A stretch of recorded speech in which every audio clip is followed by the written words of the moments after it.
The Pittsburgh Steelers with a 27-13 loss against the Philadelphia Eagles last Sunday. And hopefully they can get right this Saturday in Baltimore against the Ravens. Let's hit it.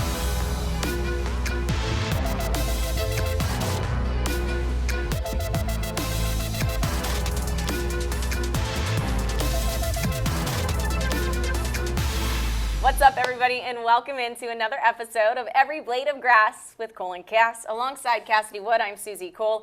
It's episode 16 of the show. That means it's week 16 of the NFL season, and the Pittsburgh Steelers are now 10-4 on the season after a 27-13 loss against the Philadelphia Eagles last Sunday.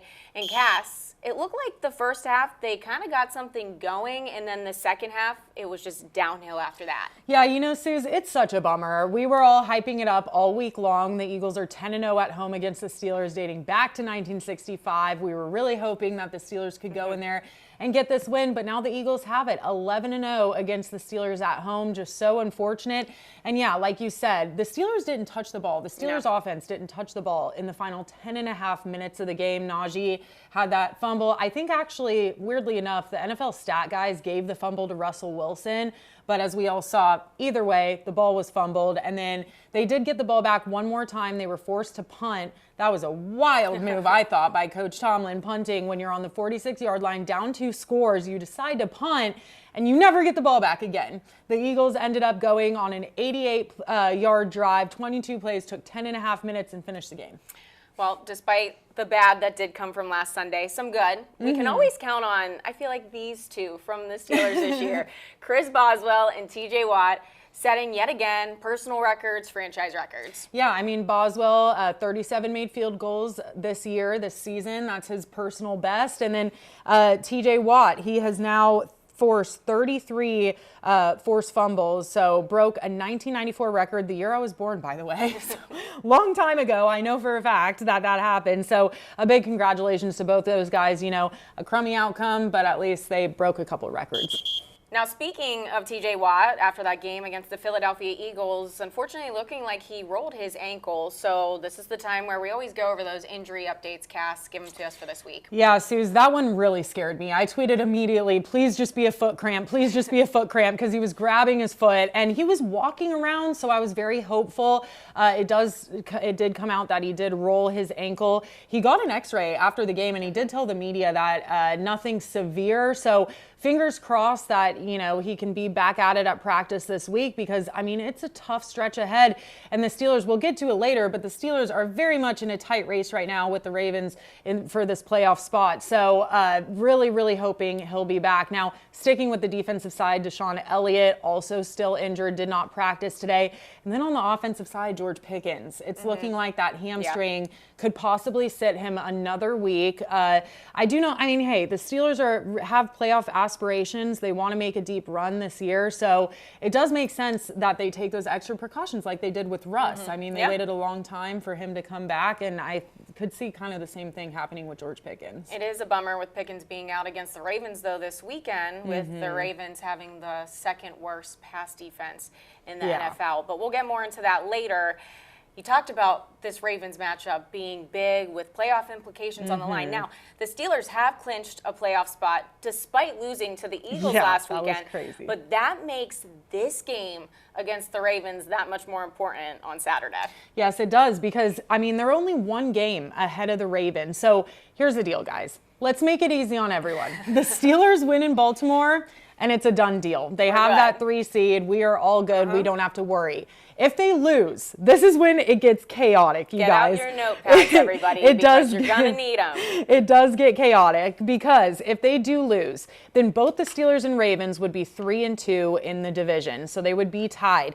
The Steelers could potentially drop from a 3 seed to a 7 seed at that point. The Steelers have to beat the Chiefs, you guys. They really have to beat the Chiefs.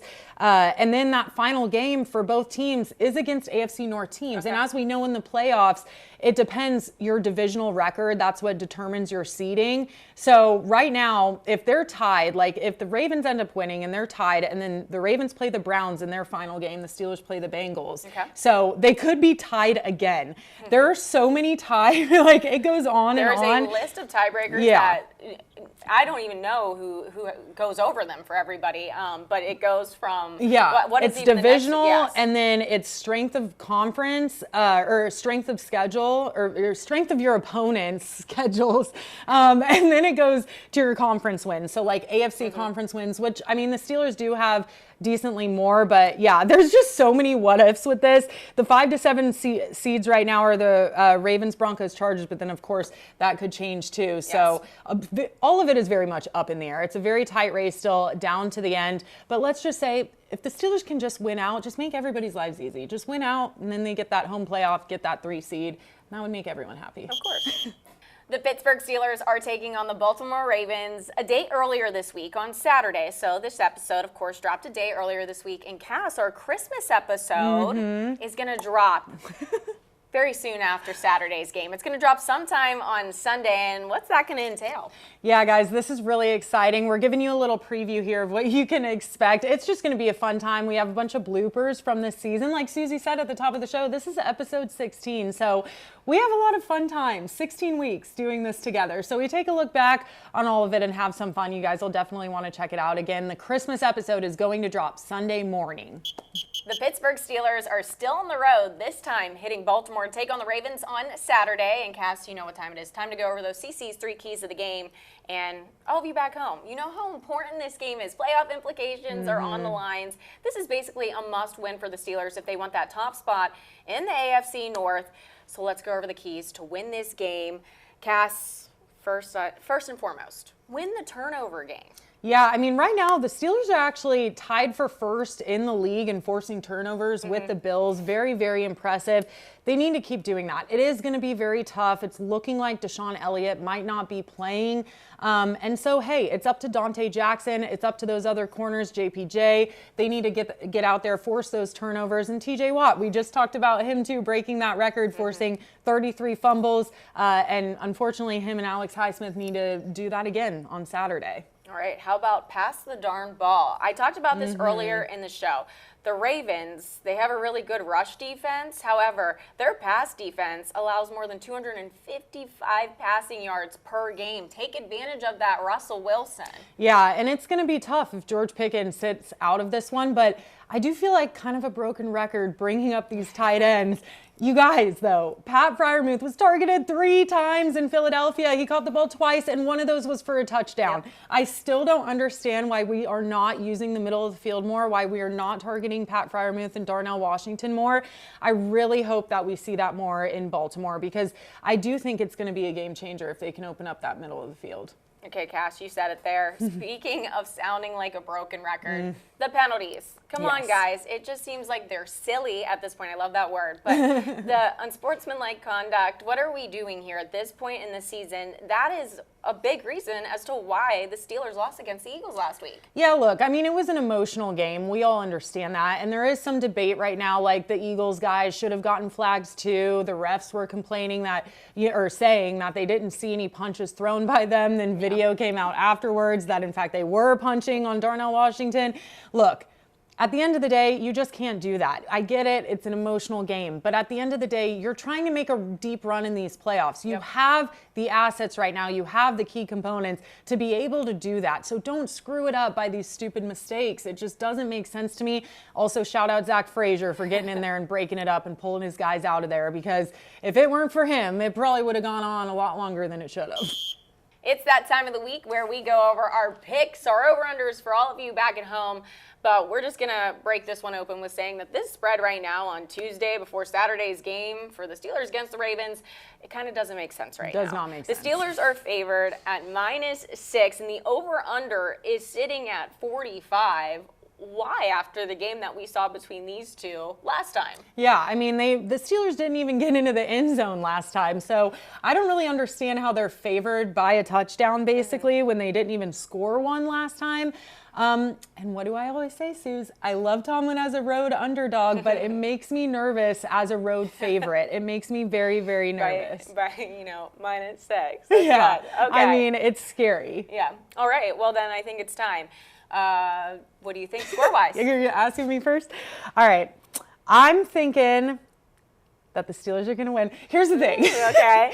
They have to win. They have to win, you guys. We just went over it. We don't want to have to sit there and, calculate all of these what ifs like we have to do in December every year. I'm sick of doing it. I know you're sick of doing it. Whoa. So let's just make it easy on everybody. Let's pull out a win. I don't know if they win it by 6, though. I really don't think they win it by 6. And I really don't see the overhitting. I'm going to go 2017 Steelers. Okay. I'm going even lower than that. Oh, wow. I think it's going to be a squeaker. A squeaker. A squeaker sneaker? Yes, a squeaker sneaker, little type of win out of the Pittsburgh Steelers. I mean, it's going to be a harsh environment again in Baltimore because those fans, that team, they also have a lot on the line for the rest of this season. They're not going to want to go down against the Steelers, not just once, but twice, and then on home turf to boot. I'm going 17-13 in favor of our Lurs. I like it. Hey, at least you're picking the Steelers. Yes. It makes me happy. Unlike last week. And I think it makes the fans happy. Yes, okay. We're going to go with touchdown scores. Are you ready? Yes. Okay. 3, 2, 1. Darnell Washington. Oh, two tight ends. Okay. I like it. We like it. I like it a lot. Okay. Muth, back-to-back touchdowns. Games. So yeah. that is where I think this pick is going to be a little complicated because I do feel the Ravens are going to try and cover him more this game. That's literally why I picked Darnell. I was going to say, that might be why you're right with Darnell Washington, is it's going to open up Darnell. However, I don't know. I feel like there's some mojo going on for Muth right now, and I feel like he's going to be that go-to guy with George Pickens out. Yeah, and hopefully he does get targeted more. I mean, again, George Pickens is out. I don't know why he's not getting the ball more. Also, shout out to Calvin Austin, though. He did have a couple of awesome catches in Philly, and hopefully he keeps it rolling. But so at least those other receivers are stepping up. But definitely, I think Darnell Washington or Pat Muth is a good bet this week. Alrighty, well, the Pittsburgh Steelers taking on the Baltimore Ravens on the road this Saturday. If you're watching along, go ahead, tweet at us. Leave your comments here on our YouTube video. Just ignore Cassidy. She lost her terrible towel. We're good. Follow along with us, You didn't see anything. Yes, and we will be back with you guys next week. Yes? All right, see you guys.